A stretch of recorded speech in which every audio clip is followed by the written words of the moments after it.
Hoy estamos en un nuevo episodio de Cáncer al Descubierto. Hoy tenemos el placer de contar con dos invitados especiales en un mes especial, que es el mes de marzo, que es el mes de prevención de cáncer de colon. Y hoy nos acompaña la doctora Tamburelli Mercedes del Hospital Alemán y el doctor Castillo Javier, que forman ambos partes del servicio de oncología digestiva de ese hospital y también forman parte de un grupo nuevo que se llama Emoji, ¿es así? Sí, es un grupo colaborativo de oncólogos digestivos. ¿Y qué hace una sociedad como Emoji en La la sociedad? idea es juntarnos todos los oncólogos que hacemos digestivos y tratar de trabajar juntos y crear proyectos juntos y hacer investigación. Perfecto. Bueno, en este episodio de cáncer de colon nos queremos eh, primero enfocar sobre todo en lo que es la prevención. Y para prevenir necesitamos hacer diagnósticos precoz y tenemos que saber qué grupo de riesgo, en qué grupo de riesgo tenemos que centrarnos. Así que la pregunta es, ¿cuál es el grupo que tiene más riesgo de desarrollar cáncer de colon? Bueno, mira, la mayoría de los pacientes, más del 75% de los pacientes, no tienen ni historia familiar ni antecedentes personales. O sea, es lo que se llama un cáncer esporádico. Pero hay poblaciones de riesgo, que es como, por ejemplo, que tengas antecedentes familiares, que ahí hay un componente heredofamiliar, a veces sí, a veces no, no en todos los casos. Y después, si no tenés historia personal, que hayas tenido cáncer o alguna enfermedad inflamatoria intestinal o que hayas tenido algún tipo de tumores. Esos pacientes tienen más riesgo de desarrollar un cáncer de O colon. sea, y ese familiar tiene que ser necesariamente un familiar de primer grado, que sería una madre, un madre, hijo, Según el padre. grado, es el riesgo. Bien, Está bien. Y también a qué edad lo tuvo, eso también te baja conductas en cuándo realizar los controles. claro. Javi, te hago una pregunta a vos, en base a lo que nos contaba Mer. ¿Qué controles se deben hacer los pacientes para detectar en forma precoz la enfermedad? Bueno, eso también depende del riesgo que tenga cada paciente, pero si vamos a hablar de la mayoría, que son los pacientes que tienen riesgo promedio, eh, entre los estudios que hay que hacer está la videocolonoscopía. Creo que para mí la videocolonoscopía es el estudio más importante, pero también hay otros estudios. Con la videocolonoscopía lo que vos haces es mirar la mucosa del colon, del intestino grueso, por dentro. Pero también podés buscarlo en la materia fecal. Bien, Digamos, hay test que estudias en la materia fecal la presencia de hemoglobina, esto es sangre, la hemoglobina es la proteína que está dentro del glóbulo rojo, o también podés buscar ADN tumoral, mira. mutaciones en el ADN, que esas son las técnicas más modernas y son mucho más simples que una videocolonoscopía.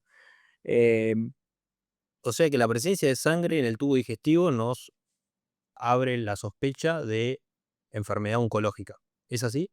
No siempre, digamos, porque tenés otras patologías no oncológicas que también pueden generar sangrado, pero en un paciente adulto tenés que pensar también tenés que pensar en cáncer colorectal. Hoy en el mundo el cáncer colorectal es la tercera causa de cáncer, así que tenemos casi 2 millones de personas en el mundo diagnosticadas anualmente con esta enfermedad. Tremendo. Es muchísimo. Acá en Argentina son casi 17.000 pacientes por año, y es una enfermedad que te da tiempo. Así que te da tiempo porque la mayoría de las veces esto surge de un pólipo, Ok, que esto del pólipo es una enfermedad benigna de la mucosa del intestino. No todos los pólipos van a desarrollar cáncer, pero hay pólipos que sí se los consideran premalignos. Y desde que se forma el pólipo hasta que da un cáncer pasan 10, 10 12 años. años. Ok. Entonces, mirá si no te da tiempo, mirá si no tenemos tiempo para diagnosticar precozmente esta enfermedad y evitarla, ¿no? Justamente por eso la videocolonoscopía se hace cada esos intervalos de tiempo, ¿no? Cada 10. Sí, en la población que tiene riesgo promedio, por ejemplo, un paciente que no tiene ningún antecedente personal ni familiar de cáncer o de pólipo, en esos pacientes se recomienda empezar la videocolonoscopía. hay todavía cierta discusión en qué momento Claro. empezar, si a los 50 años. Hay algunas sociedades que recomiendan a partir de los 45. Creo que universalmente se acepta ahora los 45 años como edad de inicio, y hay que hacerla cada 10 años para los pacientes que tienen riesgo promedio, ¿no?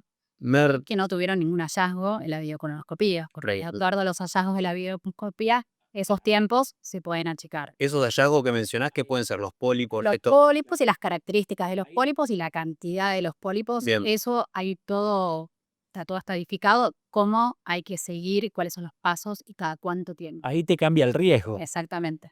digamos, porque si sos un paciente que no tiene antecedentes, te haces la video, perteneces a la población de riesgo promedio, pero te hacen la videocolonoscopia y tenés un pólipo adenomatoso, ahí tu riesgo cambia, pasás a tener un riesgo moderado.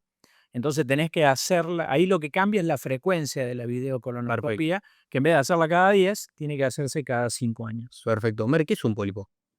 Un pólipo es, como dijo Javi recién, es una malformación de la mucosa que va a ir desarrollando con el tiempo, en algunos casos sí y en otros no, es que se puede transformar en alguna célula tumoral, pero no necesariamente todos los pólipos. De hecho, en alguna videoconoscopía te puede salir un pólipo hiperplásico, que en ese caso no hay riesgo de que se transforme en algo maligno. Y cuando hace la videocolonoscopía, el que hace que ve como un cosito que sale ahí de. Hay diferentes tipos de pólipos. Claro. Hay algunos que sí son más como esta Un forma, honguito. como un honguito, y hay otros que son como aplanados, ¿no? Que Claro. tienen como esta formita, es así chiquitito. Depende, eso es bastante variable. Y Javi contaba que eso uno lo puede visualizar con un estudio de screening, que Exactamente. charlábamos lo que era el screening en el video con Carlos, que es la videocolonoscopía. Y la videocolonoscopía, hubo un evento muy terrible acá en Argentina, que fue una bisagra, y a partir de ahí creo que fue un estudio que tiene muy mala prensa. Así que, Mer, ¿por qué recomendamos la videocolonoscopía? Primero porque es el método que puede detectar a la enfermedad de manera precoz e incluso previa, o sea, las etapas previas, con lo cual lo puede curar. Eso me parece que es como lo más importante. Después, por supuesto, digo, la gente por ahí tiene miedo y dice, bueno, me va a doler. No, no te va a doler porque con el procedimiento te sedan, entonces no vas a tener ninguna molestia y no vas a tener ningún dolor. Después, bueno, viene la parte de la preparación, que creo que todos la hemos sufrido, pero la realidad es que hoy por hoy con dieta y los métodos de preparación son mucho más tolerables que lo que eran antes. Y lo más importante es que lo hagas en un centro especializado con una persona que se dedique a hacer endoscopía con el aparato correcto. ¿Me Claro. explican? Y el beneficio es mucho mayor que el riesgo. Hoy por hoy es un procedimiento que es eficaz, que es seguro y que puede salvar vidas. Entonces me parece que frente a eso es mayor el beneficio que el riesgo. Perfecto, entonces ya saben, todos hacerse la videocolonoscopía. No se escapan. Los mayores de 45, a partir de los 50, tienen que pasar por la videocolono. Bueno, esta es una enfermedad que cuentan que se puede prevenir a través de un estudio, pero también hay factores de riesgo, ¿no?, que influyen en el desarrollo de esta enfermedad. ¿Cuáles son los factores de riesgo que intervienen en el desarrollo de un cáncer de colon? A través de un estudio no, hay varios estudios, ¿no? Hablamos de la videocolonoscopia porque es la más común, pero también mencionamos los otros estudios, ¿no? Y hace poquito se suma uno más, que es la biopsia líquida, Claro. que es un estudio que publicaron hace un par de años atrás, que sacas sangre al paciente y le podés detectar ADN tumoral. Y es un estudio que demostró beneficio en, solamente con una extracción de sangre, detectar cáncer de colon, ¿no? Pero el problema es el costo, digamos, es de difícil acceso. ¿Cuáles son los factores de riesgo que te llevan a cáncer colorectal? Bueno, tenés muchos. Los más importantes, es la obesidad, eh, el sedentarismo, la falta de actividad física y la dieta. Digamos, los tres están íntimamente relacionados, ¿no? La dieta pobre en fibras, la dieta pobre en calcio, en algunos minerales como el magnesio, como el selenio, este, eh, la falta de actividad física, no moverse. eh, Todo esto también puede contribuir a la obesidad y al aumento de peso, pero en los pacientes obesos, generalmente los que más riesgo tienen son los pacientes obesos de larga data, que empiezan siendo adolescentes o en la infancia con la obesidad. Eso ya se sabe que es un factor de riesgo para cáncer de colon. Javi, este programa capaz que lo ve alguna persona que está medio entradita en carnes Sí. o medio rellenito y le dicen, che, ¿yo soy obeso o no soy obeso? ¿Qué es la obesidad? A ver, la obesidad es una enfermedad que yo no sé definirla, la obesidad, porque no me dedico a eso. Eso Claro. es una pregunta para un nutricionista, ¿no? Pero es el aumento de la grasa en el cuerpo, ¿no? Y hoy en día, históricamente, la medíamos con el índice de masa corporal, pero según tengo entendido, yo no leo eso, ya eso es antiguo y se tienen muchos otros factores. Pero sí, la obesidad es una enfermedad que ha ido en aumento muchísimo, no solamente en Argentina, en el mundo. Y eso ha llevado también a que haya un aumento en la incidencia del cáncer colorectal, sobre todo en pacientes jóvenes, en pacientes por debajo de los 50 años. ¿Hay más cáncer de colon hoy que hace unos años atrás? No, depende qué grupo etario, depende qué edad mires. Si vos mirás en las personas de 55 años o más, lo que estamos viendo es que la incidencia está bajando y eso es producto, pues, del screening, de los métodos de detección precoz. Pero desde hace 20 años, 30 años, lo que estamos viendo es un aumento de la incidencia de cáncer colorectal en los jóvenes. Y eso tiene que ver con la obesidad, con la falta de actividad física, mucha tablet, mucho poco movimiento. Claro. Con lo que se liga a factores medioambientales, ¿no? Porque finalmente Claro. eso es lo que va cambiando. Y lo otro de la dieta, ¿no? La dieta pobre en fibras, el aumento del consumo de embutidos, más que nada, ¿no? No tanto de carnes rojas. Hace un par de años atrás, la Organización Mundial de la Salud eh, estableció a los embutidos, el embutido sería Te iba a preguntar eso. la panceta, los salames, el jamón, todas las carnes procesadas dentro de la categoría 1, Claro. como un carcinógeno categoría 1. El tabaco, que hoy en día es el principal productor de cáncer en el mundo, está en la misma categoría, está en la categoría 1.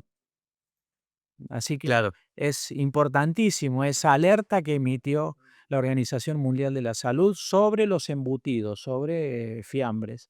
Con las carnes rojas, la evidencia no es tan fuerte, y tiene una categoría 2A, o sea, es menos probable, es de una categoría un poco más baja para generar cáncer colorectal. Pero esto es si uno come carne roja todos los Sí, días. eso te iba a preguntar porque si no los fanáticos del salame nos van No, a, a si vos vetar comés los fines de del podcast. semana o comés 2 o 3 veces en la semana como máximo, no pasa nada, digamos, no es problema. Pero lo que pasa es que no es solamente el embutido, digamos, no hay un solo factor que genere cáncer colorectal, digamos, son muchos factores.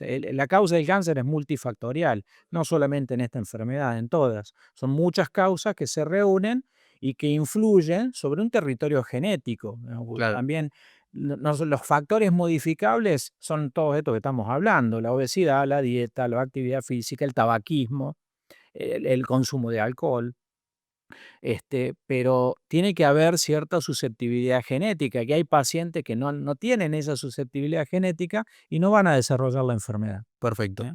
Mira, así como hay situaciones que que lo favorecen al cáncer, hay otras situaciones que dicen, bueno, si tenemos en cuenta esto o este hábito saludable, tenemos menos riesgo de desarrollar cáncer. ¿Cuáles son esos hábitos? Y un poco viene de lo que decía acá Javi, tiene que ver con que hay varios estudios que han demostrado que pacientes que llevan una dieta, por ejemplo, que sea rica en fibra, frutas y verduras, disminuyó el riesgo de cáncer de colon. Lo mismo pasa con la actividad física, esto nos puede proteger frente al riesgo de cáncer de colon. Entonces, tiene que ver, volvemos a lo mismo, con estar en actividad física, comer de manera saludable y creo que una de las mejores maneras es consultando al médico para prevenir.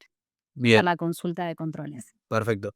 Muchas veces pasa que se dice que esta enfermedad no da síntomas, pero a veces da síntomas. ¿Y cuáles son esos síntomas que nos tienen que encender algunas alarmas de decir, bueno, yo puedo llegar a tener esta enfermedad, cáncer de Bien, mira, yo creo que lo más importante en cuanto a los síntomas es, primero, que te cambien los hábitos para ir al baño. Está bien, ese es como uno de los bastante frecuentes. Después, que tengas dolores, molestias abdominales que sean permanentes y persistentes y que estén en el tiempo durante mucho tiempo. ¿Está bien? Después, pérdida de peso inexplicable. ¿Esto qué quiere decir? Si no estás haciendo dieta o no aumentaste tu Claro, actividad física y no hay una explicación de por qué estás bajando de peso. Y después, como decíamos, que haya sangre en la materia fecal. bien. ¿Está bien? Estas son como... ¿Y la sangre en la materia fecal cómo la ves? Y mirá, cuando vas de cuerpo lo podés ver y si no, justamente están estas pruebas donde vos podés hacer y encontrás la hemoglobina y ahí da positivo. Perfecto.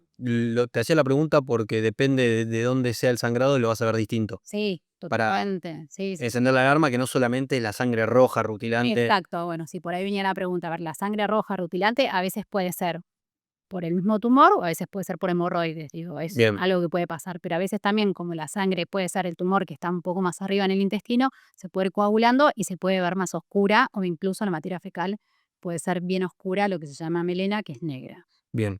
Cuando ocurre esta situación, estos síntomas, estos signos que nota el paciente, ¿qué le decimos a este paciente, Javi?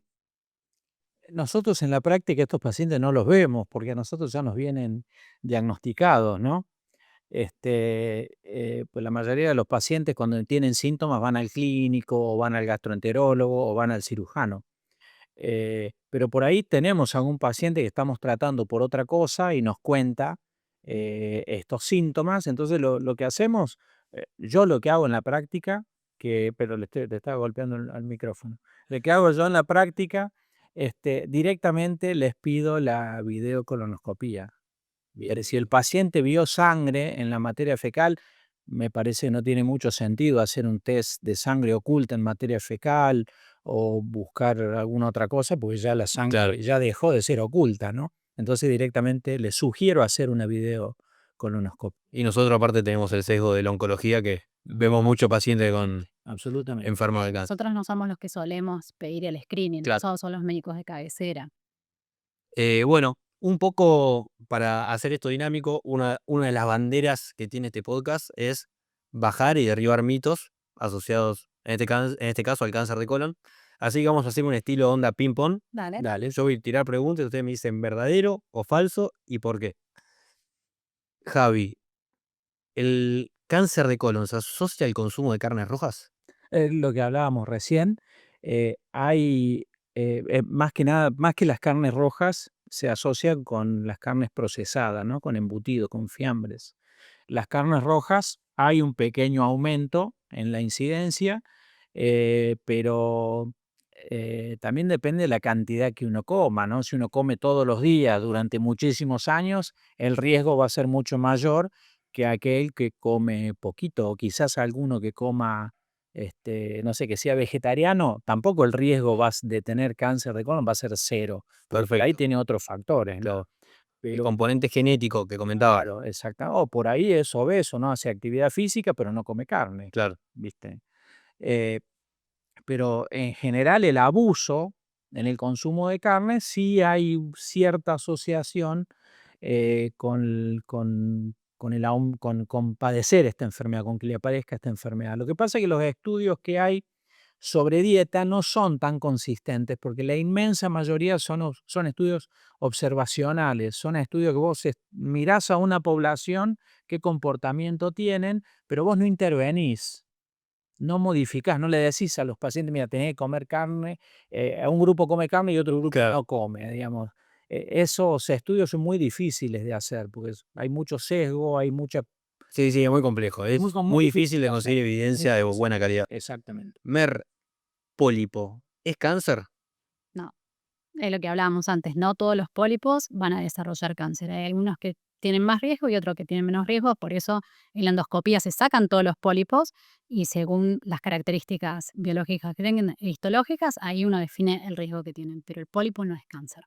Hay dos tipos de pólipos, son los adenomas, ¿no? Los pólipos adenomatosos, que son los que más se asocian, son tubulares o vellosos o túbulo vellosos, y también los pólipos serratos, Bien. Digamos, esos son los pólipos que se los consideran premalignos. Eso uno no lo puede ver en la endoscopía, ¿no? Eso tiene que sacarlo y mandarlos a anatomía patológica para que los Y el analice el patólogo. patólogo y el patólogo nos da. Y eso es lo que vos comentabas, que cambia los tiempos de los estudios de screening, de la Exacto. videocolonoscopía. Exactamente, y también la cantidad, no solo la histología, sino la cantidad.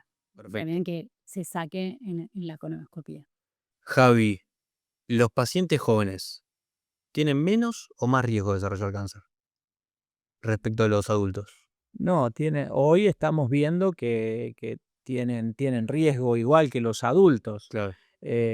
La diferencia es que cuando vos tenés durante muchos años, porque esta recomendación de hacer la videocolonoscopía a partir de los 50 años es una recomendación vieja que tiene muchos Claro. años. Y ahora estamos viendo, cuando uno ve la curva de incidencia en pacientes por encima de 50, 55 años, estamos viendo que la incidencia, la frecuencia de aparición de la enfermedad está disminuyendo, pero en los más jóvenes, por debajo de los 50 años, está en aumento. Y yo creo que es eh, que los médicos o no estamos interrogando bien a los pacientes o los médicos no pensamos en cáncer Claro. en un paciente joven.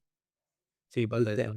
eso. Porque aún cuando un paciente, pues, yo lo veo en la práctica, a un paciente que hace 6 meses que viene sangrando, no le hacen la videocolonoscopía. Entonces, si vos empezás a interrogarlo, hay casi un 40% Que tuvo de algún pacientes, síntoma claro, que antes. no, que tuvo algún síntoma antes o que tiene algún antecedente También, sí, sí, familiar. sí. Perfecto. Y un 40% es mucho. Así que creo que pasa mucho por ahí. Y creo que lo que hay que desmitificar primero es a los médicos, Claro. educar bien a los médicos y después también, por supuesto, educar a los pacientes, ¿no? Para aumentar la alerta. Perfecto. Estamos viendo casos jóvenes, de pacientes jóvenes con cáncer colorectal, ¿no? Bien. Mer, ¿las mujeres tienen más riesgo de tener cáncer que los hombres? No, falso. Tienen tanto riesgo como los varones, lo que pasa es que los varones tienen mayor incidencia. De hecho, en Argentina es el segundo tumor más frecuente y en las mujeres es el tercer tumor más frecuente, pero no es una cuestión de género Claro. el cáncer en este caso, ¿está bien? O sea, Pero hay mayor incidencia en varones que en mujeres. los dos por igual. Los dos se tienen que controlar y cuidar. Ok. Bueno, para todos los médicos, pacientes y familiares que pasan por este proyecto, nos gusta preguntarles qué es el cáncer. Así que, Javi, ¿qué es el cáncer para vos? Bueno, es una pregunta simple y difícil a la vez, ¿no? Porque el cáncer, digamos, uno siempre tiende a contestar desde el punto de vista biológico, ¿no? Que es un grupo de enfermedades heterogéneas con un crecimiento celular descontrolado, pero un poco para bajarlo a tierra y que es a lo que uno se dedica, para mí es una enfermedad que representa un desafío en todo aspecto, un desafío en cuanto a lo biológico, un desafío en cuanto a la relación con el paciente y a la familia, porque esta es una enfermedad que enferma a todo el grupo familiar, ¿no? Y es la enfermedad de la incertidumbre, porque es tan poco lo que conocemos. Si uno compara lo que sabemos y lo que no sabemos, creo que conocemos una gota y el universo es el océano, ¿no? Claro. Entonces, conocemos mucho menos del universo que hay, ¿no? Entonces, y eso es lo apasionante que tiene ser oncólogo, ¿no? Enfrentarte con pacientes, con situaciones diferentes todos los días. Pero esa es mi visión, uno puede tener Claro. cada uno su visión personal, ¿no? Mer, ¿y para vos qué es el cáncer? Y para mí, ahí estaba pensando, porque coincido, es una pregunta muy difícil, pero creo que si lo definiría es como una enfermedad que te atraviesa. No solo desde lo físico, desde lo emocional, a nosotros como médicos todo el tiempo nos está interpelando por esto que decía Javi, porque uno piensa que va por un lado la enfermedad y después termina yendo por otro lado la biología y uno sigue aprendiendo y todavía hay muchas preguntas sin respuesta. Entonces, te atraviesa desde todos los niveles y te pone en jaque desde todos los niveles, desde lo físico, lo emocional, al paciente, al médico, a la familia, atraviesa. Bueno, esa fue la definición de cáncer de Javi Mer. Así que bueno, no sé si quieren dejar un mensaje de prevención para ir cerrando este capítulo de prevención en cáncer de colon. Así que tienen que mirar aquella cámara y hablar. Aquella cámara. Estamos los dos de temática azul porque es para la prevención del cáncer de colon. ¿En serio? Me encantó, qué groso. No, yo no pensé en eso, me vine con un jean nomás. Es color azul Es el tema de color- prevención. es- así como el de mama es rosa, es el mes azul. Sí. Yo creo que lo más importante es que cuando el cáncer de colon se puede detectar de manera precoz, se puede curar siempre y cuando uno haga los estudios, como vuelvo a decir, para detectarlo de manera precoz. Y que lo último, que el paciente tiene que consultar siempre a su médico, por más que tenga síntomas, por más que no tenga síntomas, por supuesto que si tiene antecedentes familiares o si tiene factores de riesgo, que consulte a su médico de cabecera, que le va a decir cómo y cuándo empezar con los controles. Pero los métodos de screening pueden salvar pacientes. Claro que, por supuesto que salvan vidas, evitan la enfermedad, y si evitas la enfermedad, tenés chances de curarte, obviamente. Y es algo que tenemos los médicos mejorar muchísimo. En Argentina, eh, hay un 27% de la población se hace videocolonoscopías. O sea, tenemos por año casi 9.000 muertes por cáncer colorectal. Y el cáncer colorectal es una enfermedad prevenible. Es simple. Entonces, en esos pacientes llegamos tarde. Entonces, hay que educar a los médicos eh, para que indiquen los estudios apropiados para detectar precozmente la enfermedad. Por supuesto que en lugares donde no hay acceso a la videocolonoscopía hay que utilizar otros métodos, pero siempre usar algún método de detección precoz es mejor que no hacer nada. Perfecto. Lo otro, tenemos muy limitadas las salas de endoscopía.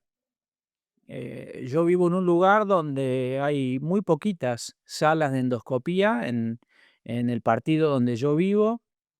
Y también acá la política tiene que meterse, tiene que comprometerse, porque vamos a tener cada vez más pacientes, vamos a tener no solamente más cáncer de colon, vamos a tener más cáncer de mama, vamos a tener más cáncer de páncreas.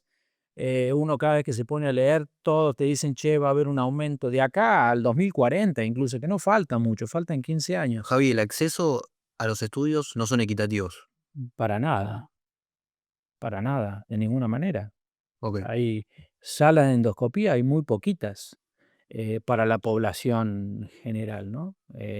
Y el acceso es diferente entre un paciente que no tiene cobertura médica, sea obra social o sea un sistema, Prepaga. una prepaga, que aquel que no la tiene, digamos, es completamente diferente. Y qué injusto eso que... Por supuesto que sí. Pero es un tema de salud pública. Creo que lo más importante nosotros como médicos es intentar curar, y yo creo que la prevención se puede curar, está totalmente demostrado. Por ejemplo, cáncer de colon, cáncer de mama, cáncer de cervix. Hacer los estudios de prevención para detectar la enfermedad en una etapa precoz o en una etapa previa cura a los pacientes. Entonces hay que ir por ahí. Y sale escandalosamente más barato que tratar. Claro, sí, totalmente. ¿Sabe? La manera de tratar es prevenir en enfermedades que ya está demostrado los métodos de screening, o sea, de tamizaje, donde uno puede detectar la enfermedad de manera temprana y que los puede curar. Bueno, gracias a los dos, a Mer y a Javi, por sumarse a este proyecto Cáncer al Descubierto. Gracias a Vicky y a Lauta, que nos acompañan de afuera, y a Cari Cabrera, que nos espera con una cena ahora acá a unas cuadras del sitio de grabación. Así que bueno, eso fue un nuevo episodio de Cáncer al Descubierto. Los invitamos a aprovechar este mes para hacerse los estudios de screening, de evaluación, y poder detectar en forma precoz esta enfermedad, que como comentaban los doctores, si la detectamos a tiempo, la curamos.